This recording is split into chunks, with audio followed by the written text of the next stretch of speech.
Ma question porte sur la possibilité d'une guerre entre l'Iran et les États-Unis au Moyen-Orient, car je ne pense pas qu'Israël serait capable de mener seul une guerre contre l'Iran. Et voici ce que Steve Bannon a dit à propos de la nature du conflit au Moyen-Orient et de ce qu'il pense de la guerre.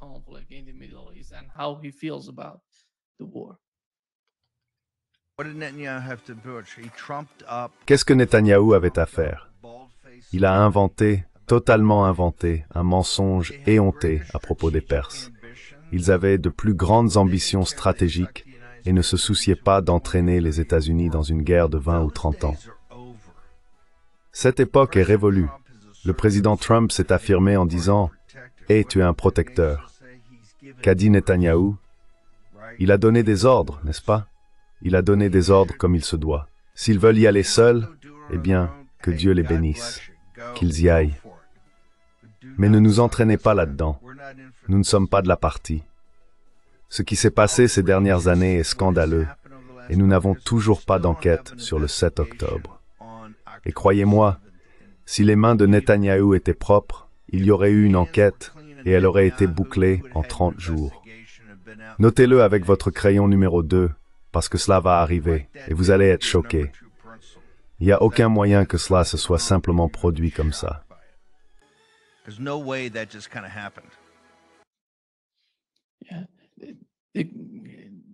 Tu sais, Netanyahou a donné une interview hier ou avant-hier. Il a dit que l'Iran avait augmenté la portée de ses missiles à 8000 km. Ils veulent frapper New York, Mar-a-Lago, ils veulent tuer. Que se passe-t-il, Scott? Quand tu regardes la situation au Moyen-Orient, quelle est ta compréhension? Quelle est ton analyse?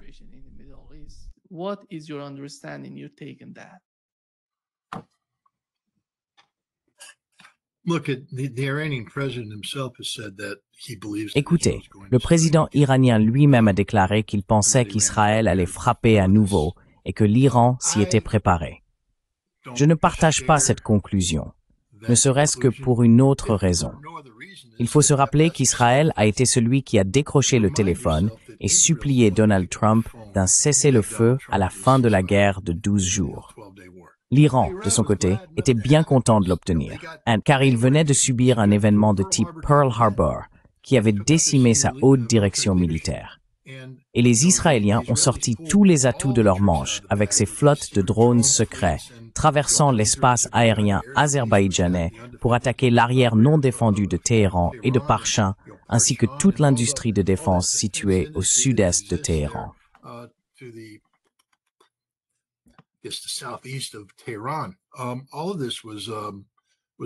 Tout cela a été frappé par les Israéliens avec une grande efficacité.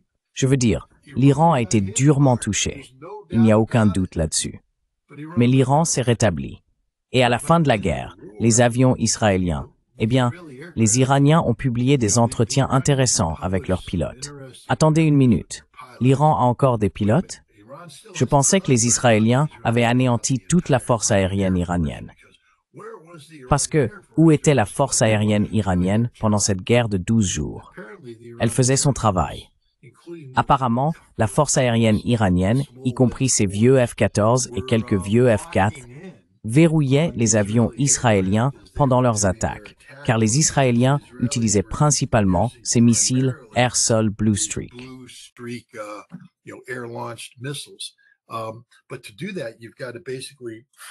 Mais pour faire cela, il fallait essentiellement suivre une trajectoire d'attaque. Et pendant qu'il le faisait, avant le tir des armes, l'armée de l'air iranienne verrouillait sa cible, obligeant les Israéliens à interrompre, à rompre l'attaque. Ils n'étaient pas abattus, mais ils n'arrivaient pas à mener leur mission à bien, et les Iraniens perturbaient les attaques israéliennes. Ce n'était pas aussi à sens unique que tout le monde le prétend. Et ce que nous savons aussi, c'est que les Iraniens avaient réussi à contourner le bouclier de défense antimissile balistique israélien. À la fin de la guerre, les Iraniens frappaient des cibles qui causaient de grandes souffrances à Israël. Les Israéliens commencent à reconnaître qu'il y a eu plus de cibles touchées qu'ils ne l'avaient admis, et cela les a beaucoup inquiétés.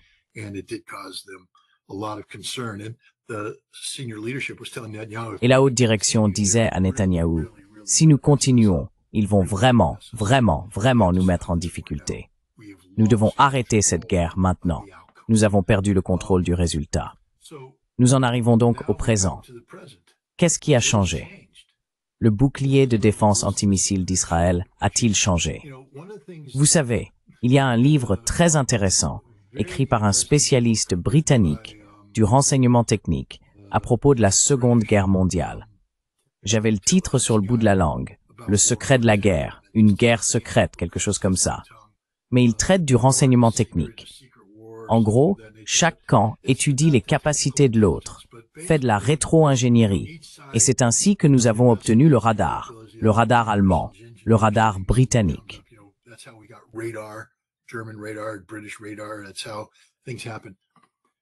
C'est comme ça que les choses se passent.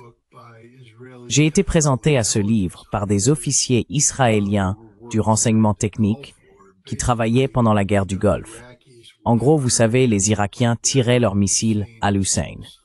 Plus tard, ils ont introduit le cours Al-Hussein, qui était une autre variante du missile Al-Hijara. Chacun avait des caractéristiques différentes, différents anneaux d'assemblage, différentes configurations, et ainsi de suite. Les Israéliens récupéraient les débris et les rassemblaient dans une zone consolidée qu'ils ont fini par appeler le musée du Scud. J'ai eu l'occasion de visiter le musée du Scud et de le voir, et j'ai parlé aux Israéliens qui s'en occupaient. Mais l'essentiel, c'est qu'ils étudiaient chaque aspect des Scuds irakiens, cherchant des vulnérabilités et des différences pour essayer de comprendre ce qui se passait.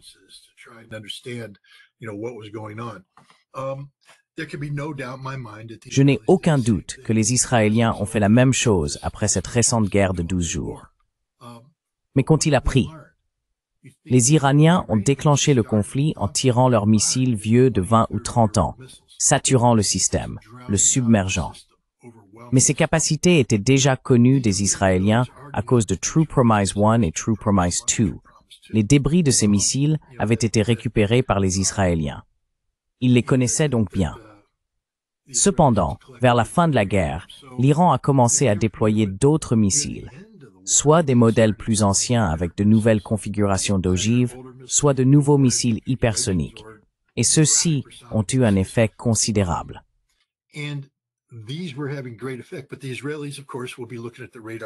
Mais les Israéliens, bien sûr, vont examiner les données radar, les données de télémétrie, tous les indices possibles qu'ils peuvent obtenir, y compris les débris physiques au sol. Et ils le font. Mais l'Iran n'a pas déployé tous ces systèmes. Ce qui se passait à la fin de la guerre, c'est que l'Iran avait commencé à introduire un nouveau système qui traversait leur défense comme un couteau chaud dans du beurre. Bam! A détruit un bâtiment. On ne sait vraiment rien de ces systèmes. Ils n'ont pas assez de données. Ils n'ont pas de solution. Et l'Iran construit des missiles de plus en plus récents. Je vais te confier quelque chose. Tu sais, je ne peux pas appeler ça un secret, car les Iraniens ne me disent rien. Mais mon évaluation, c'est que, puisque tout le monde se demande, pourquoi la Russie ne vend-elle pas le missile Yars aux Iraniens? Si les Russes sont vraiment de bons amis de l'Iran, ils donneraient à l'Iran les missiles Yars.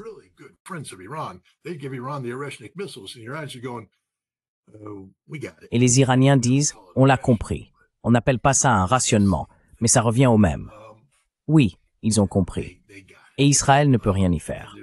Donc, quand on regarde la situation, Israël ne peut pas mieux se défendre qu'il ne l'a fait. Et ce n'était déjà pas suffisant. Les capacités d'attaque de l'Iran sont bien supérieures à ce qu'ils ont montré pendant la guerre de 12 jours. En plus de cela, l'Iran a mis hors service les drones israéliens. J'ai des gens qui passent derrière moi. A mis hors service, vous savez, les drones du Mossad. Ils ne pourront plus rejouer cette carte. Ces usines de drones ont été neutralisées. Les Israéliens ont brisé ce réseau. Vous ne passerez plus par l'espace aérien de l'Azerbaïdjan pour prendre un arrière non défendu, car les Russes ont envoyé des chasseurs MiG-29 avancés, ainsi que d'autres nouveaux avions et missiles.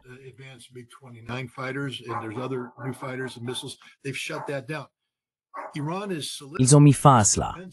L'Iran a consolidé ses défenses, continue de disposer d'une formidable capacité de frappe offensive, et la capacité offensive d'Israël ne s'est pas améliorée, pas plus que sa capacité défensive. Alors pourquoi Israël encouragerait-il une guerre avec l'Iran alors que le bon sens indique qu'il va perdre? Maintenant, est-ce que l'Amérique va s'y engager? Vous avez parlé de pétroliers et d'avions qui affluent. Chacune des bases à partir desquelles ces avions américains opéreraient est vulnérable à une interception par missile balistique iranien. Et rien ne peut les arrêter. Aucun système de défense américain ne le peut. Alors, qu'est-ce que l'Amérique y gagnerait? L'humiliation? La défaite? Je ne fais pas partie de ceux qui pensent que la guerre est inévitable.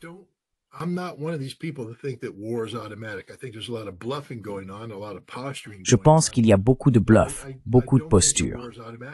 Mais je ne crois pas que la guerre soit inévitable, car à moins qu'il n'y ait quelque chose de nouveau qui réaffirme la supériorité israélienne, et ce n'est pas l'inclusion de la puissance de feu américaine, Israël va perdre cette guerre, tout simplement la perdre. C'est pourquoi le président iranien, lorsqu'il s'est adressé aux journalistes la semaine dernière à New York, j'ai eu l'honneur et le privilège d'être présent pour l'écouter et lui poser quelques questions, était confiant. Je n'ai pas vu un homme effrayé, je n'ai pas vu un homme inquiet, j'ai vu quelqu'un de sérieux, très sérieux et très confiant dans la force de sa nation et de son gouvernement. Il a dit qu'il pouvait tenter une décapitation s'il le voulait.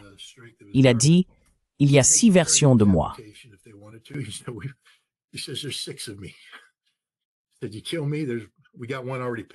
M'as-tu tué? Nous en avons déjà un autre de près. Tu le tues? Nous en avons déjà un autre de près. Nous descendons 6 niveaux. Tu ne peux pas tous nous tuer. Et nous sommes tous du même côté.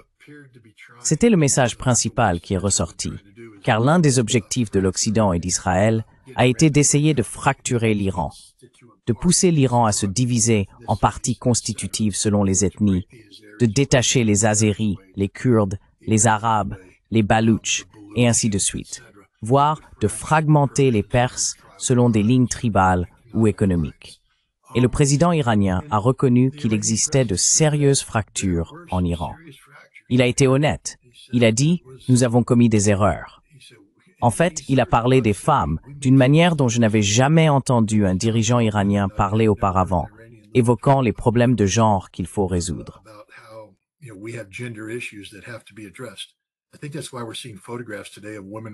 Je pense que c'est pour cela qu'on voit aujourd'hui des photos de femmes se promenant à Téhéran sans hijab.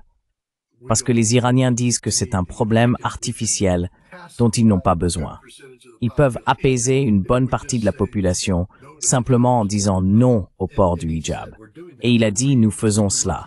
Nous réexaminons notre manière d'aborder les questions de genre, tout le sujet. » Mais il a ajouté que, après la guerre de 12 jours, il n'y a plus de fracture. L'Iran s'est rassemblé comme jamais auparavant. Certains essaient de tirer parti des divergences d'opinion entre le gouvernement et le guide suprême. Oui, mesdames et messieurs, pour tous ceux d'entre vous qui disent « Attendez une minute, c'est une dictature théocratique. Si le guide suprême le dit, c'est que c'est ainsi. » Non, ce n'est pas si simple.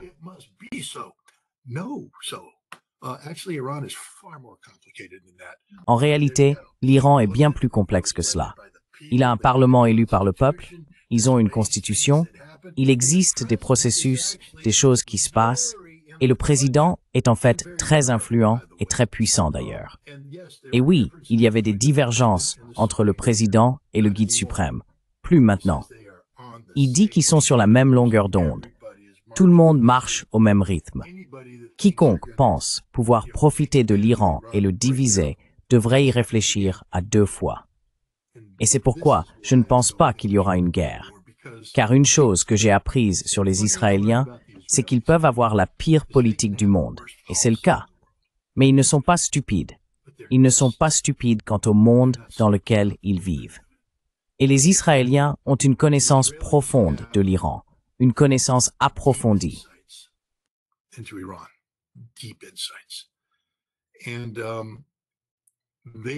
Et ils ont peut-être... Écoutez, toute personne qui connaît intimement l'Iran, je ne veux pas vous mettre dans l'embarras, mais avant la guerre de 12 jours, je parierais 10 contre 1 que vous aviez remarqué des fractures entre le président iranien et la direction. Vous voyez des divisions dans la société iranienne. Beaucoup de critiques envers le président iranien venant du Parlement. Vous l'avez vu, je l'ai vu, et je ne l'ai pas ignoré. Je ne pense pas que vous l'ayez fait non plus, parce que cela reflète la réalité. Et vous savez, cela crée de l'incertitude. Les Israéliens ont vu la même chose. Donc, on ne peut pas reprocher aux Israéliens de penser que s'ils pouvaient faciliter certaines actions à l'intérieur de l'Iran, le pays serait vulnérable à la fracture.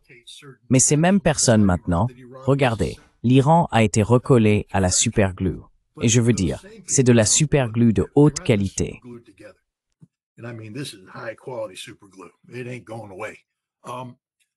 Ça ne va pas disparaître. Et les Israéliens le savent. Les Israéliens ne sont pas très doués pour l'auto-tromperie. Ils agissent parce qu'ils ont confiance dans les résultats. Ils sont prêts à mentir sur certaines choses. Ils sont prêts à commettre des crimes. Mais au fond, les Israéliens, au bout du compte, sont des réalistes. Profondément réalistes. Et je pense que les réalistes qui conseillent Netanyahou à propos de l'Iran lui disent, ainsi qu'aux dirigeants du Mossad, le Mossad est très bien connecté à l'Iran, que les conditions que nous espérions voir se manifester pendant la guerre de 12 jours en juin n'existent plus. En fait, si nous essayons, cela va se retourner contre nous. Donc vous savez, Netanyahou dit beaucoup de choses pour des raisons politiques, pour une posture politique. Et les déclarations qu'il a faites, pourquoi aurait-il fait cette déclaration?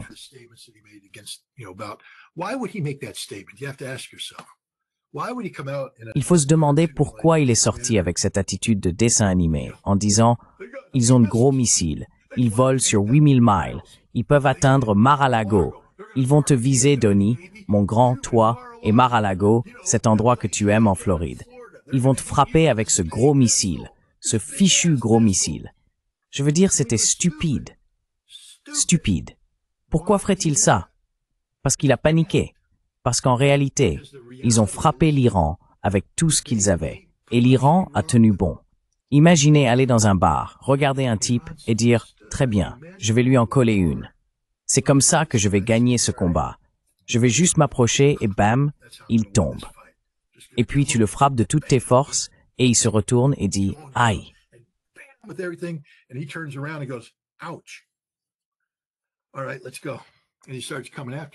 Très bien, allons-y. Et il commence à venir vers toi. Tu viens de lui donner ton meilleur coup de poing. Tu n'en as pas de meilleur. Et ça ne l'a pas mis qu'à. Oh. Voilà, c'est Israël en ce moment. Ils ont frappé l'Iran de toute leur force. Et l'Iran est toujours debout. L'Iran a commencé à riposter. Et ils ont dû mettre la bagarre en pause. Pourquoi Israël voudrait-il recommencer une bagarre avec cette même personne? Leur coup de poing n'a fait que s'affaiblir. Ce type, lui, s'est musclé et est devenu un peu plus fort depuis. Donc je suis pas quelqu'un qui, écoute, je peux me tromper complètement. On pourrait se réveiller demain et découvrir qu'Israël attaque l'Iran. Et voilà. Mais quand je regarde l'ensemble de la situation, je ne vois pas de risque immédiat de guerre.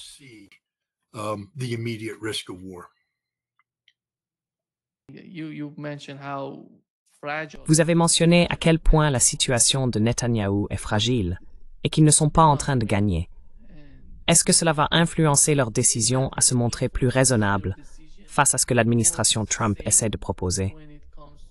Ou vont-ils simplement prendre les otages et continuer avec la même attitude que celle que nous avons observée jusqu'à présent?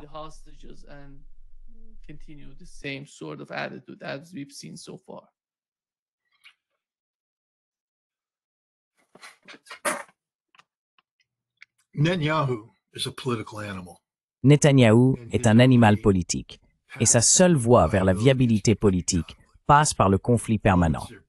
En temps de paix, les Israéliens se retourneraient contre lui en un instant. Ils le feraient arrêter, le traduiraient en justice pour corruption et d'autres crimes aussi. Je veux dire, Steve Bannon a laissé entendre que le 7 octobre n'a pas encore été pleinement enquêté. Et il y a une chance que, lorsque ce sera fait, Netanyahou soit jugé défaillant sur plusieurs points.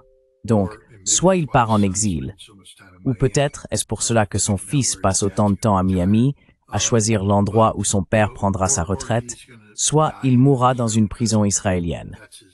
Voilà son destin s'il y a la paix. Mais il subit une pression politique énorme à cause de la situation des otages.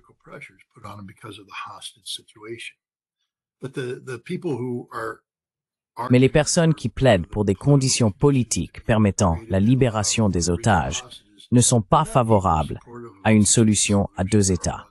Elles ne sont pas pro-palestiniennes. Elles sont simplement frustrées que les otages soient encore détenus. Alors, une fois les otages libérés, quelle sera la prochaine étape pour Netanyahou?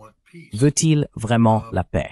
Et il aura largement l'occasion de semer la pagaille sur ce sujet aussi. Vous savez, nous ne savons toujours pas si le Hamas respectera ses engagements.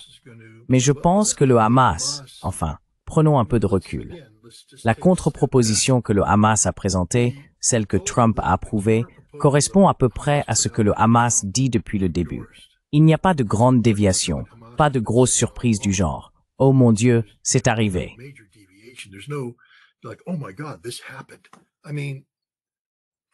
Je veux dire, un gouvernement de technocrates, incluant le Fatah, le Hamas, l'acceptera tant qu'il y aura une présence du Hamas. Et le président n'a pas dit non. Le Hamas a déclaré « Nous pouvons nous désarmer ». Ils l'ont déjà dit par le passé. Mais le désarmement doit être lié à plusieurs éléments, dont un qui n'a pas vraiment été abordé. Les garanties de sécurité pour le Hamas. Parce qu'Israël a dit qu'il n'avait aucune ligne rouge. Ils bombarderont n'importe quoi. Tout, s'ils le décident. Donc le danger ici, ce n'est pas le Hamas. Le danger ici, c'est Israël. Et dans des circonstances normales, je dirais que cet effort de paix n'a absolument aucune chance de réussir. Mais nous ne vivons pas dans des circonstances normales, car une dynamique différente est en train de se produire, une dynamique qui n'a jamais existé auparavant.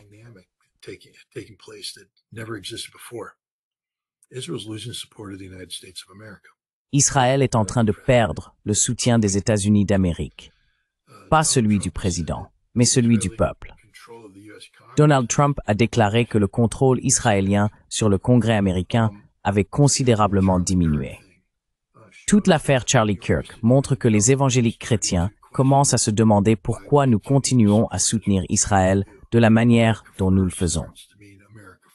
L'Amérique d'abord commence à signifier l'Amérique d'abord, et non l'Amérique en second après Israël.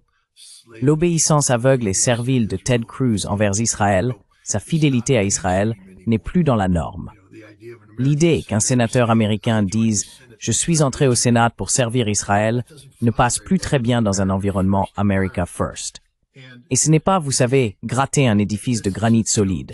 Je veux dire, nous voyons le soutien à Israël fondre.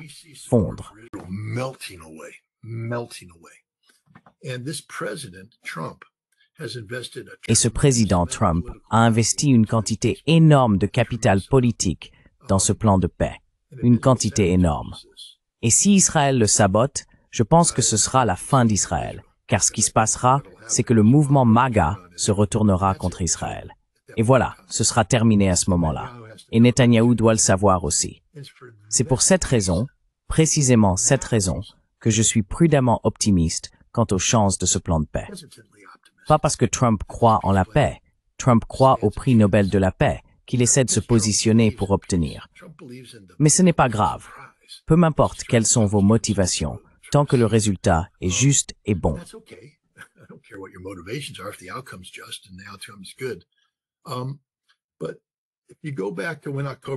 Mais si l'on revient au moment où le 7 octobre a commencé, j'ai en fait écrit un article qui m'a valu beaucoup d'ennuis. Je l'ai qualifié de plus grand raid militaire de l'histoire moderne. Et c'était le cas. C'est pas une attaque terroriste. C'est un raid militaire visant à atteindre des objectifs précis. Et ces objectifs reposaient sur le fait qu'Israël soit entraîné dans un conflit à Gaza qui exposerait la réalité d'Israël au monde.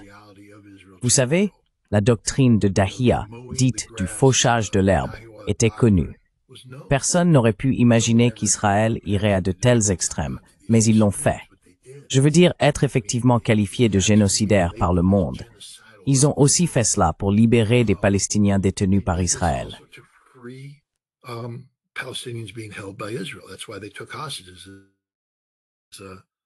C'est pour cela qu'ils ont pris des otages, pour avoir quelque chose à mettre sur la table. Ici, ils ont la possibilité d'en obtenir 1200, y compris Barghouti, son nom figure sur la liste. C'est ce qu'ils voulaient. Et ils voulaient aussi créer la possibilité d'un État palestinien.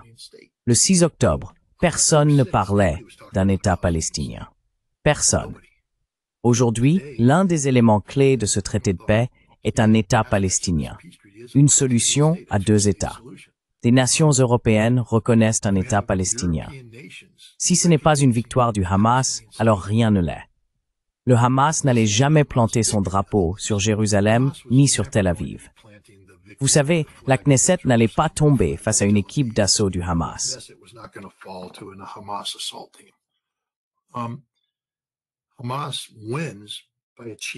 Hamas gagne en accomplissant exactement ce dont nous avons parlé. Détruire la réputation d'Israël, afin que le monde comprenne la réalité brutale et génocidaire d'Israël. Isoler Israël. Libérer les Palestiniens retenus en otage par les Israéliens et ouvrir la voie à la création d'un État palestinien, incluant une représentation du Hamas.